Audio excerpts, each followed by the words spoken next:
পহেলা বৈশাখ মানে বাঙালির প্রিয় ইলিশ মাছ খাওয়া। মাছের রাজা ইলিশ, সেটা যেভাবেই রান্না করা হয় খেতে কিন্তু দারুণ লাগে। আর আমাদের বাঙালিদের প্রিয় ইলিশ মাছ যদি সরিষা দিয়ে রান্না করা হয় তাহলে তো কথাই নেই। পহেলা বৈশাখের আগেই আমার হাজবেন্ড বাজার থেকে ইলিশ মাছ নিয়ে এসেছিল। সেই ইলিশ মাছগুলো সরিষা দিয়ে রান্না করেছিলাম। আর এর জন্য ইলিশ মাছগুলোকে ভালোভাবে কেটে বেছে ধুয়ে নিয়ে তারপর লবণ হলুদ দিয়ে মেখে রেখেছিলাম। একদম পেঁয়াজ রসুন ছাড়া সাধারণভাবে রান্না করেছিলাম। এর জন্য প্রথমে এই কড়াইতে তেল গরম করে তার মধ্যে আমি কয়েকটা কালো জিরা ফোড়ন দিয়ে দিলাম। এর সাথে দিয়ে দিলাম কয়েকটা চেরা কাঁচামরিচ। কাঁচামরিচ দেওয়ার পর সেটার মধ্যে আমি অল্প পরিমাণে হলুদের গুঁড়ো আর মরিচের গুঁড়ো দিয়ে দিলাম।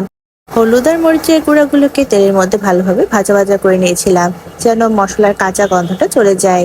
আগে থেকে আমি কয়েকটা সর্ষে নিয়ে তাতে কাঁচা মরিচ আর লবণ দিয়ে বেটে রেখেছিলাম। সেই সর্ষে বাটাটাকে এরপর হলুদ আর মরিচের ভাজা মশলার মধ্যে দিয়ে দিলাম। সর্ষে বাটাটা দেওয়ার পরেও কিন্তু বেশ কিছুক্ষণ ভাজা ভাজা করে নিয়েছিলাম। যখন উপর থেকে তেল ভেসে উঠছিল তখনই বোঝা যাবে মশলাটা কষানো হয়ে গিয়েছে। আর তখনই ঝোলের পরিমাণে জল দিয়ে দিয়েছিলাম। আর এর মধ্যে আমি যে ইলিশ মাছগুলো লবণ আর হলুদ দিয়ে মেখে রেখেছিলাম সেগুলো একে একে দিয়ে দিলাম। অনেকেই কিন্তু ভেজে ইলিশ মাছ রান্না করে থাকে, তবে সরিষা দিয়ে বা যে কোনো ইলিশের তরকারি রান্না করার ক্ষেত্রে আমি ইলিশ মাছটা কাঁচাই ইউজ করে থাকি। কারণ কাঁচা ইউজ করলে কিন্তু ইলিশ মাছের আসল স্বাদটা পাওয়া যায়। তো কাঁচা ইলিশগুলো দিয়ে দেওয়ার পর উপর থেকে আমি কয়েকটা আস্তা কাঁচামরিচও দিয়ে দিয়েছিলাম, তার সাথে ঢাকনাও দিয়ে দিয়েছিলাম, যেন বেশ কিছুক্ষণ সময় ধরে সেদ্ধ হয়ে যায়। আমি এখানে 10 থেকে 15 মিনিট সময়ের মতো ইলিশ মাছটা ঢেকে রেখেছিলাম। ইলিশ মাছটা এর মধ্যে খুব ভালোভাবে সেদ্ধও হয়ে গিয়েছিল। আর ইলিশ মাছটা সেদ্ধ হতে কিন্তু তেমন একটা সময় লাগে না। সরিষা ইলিশ যেহেতু রান্না করছি, উপর থেকে সরিষার তেল ছড়িয়ে না দিলে তো একদমই চলবে না। তাই উপর থেকে নামানোর আগে কাঁচা সরিষার তেল ছড়িয়ে দিয়েছিলাম।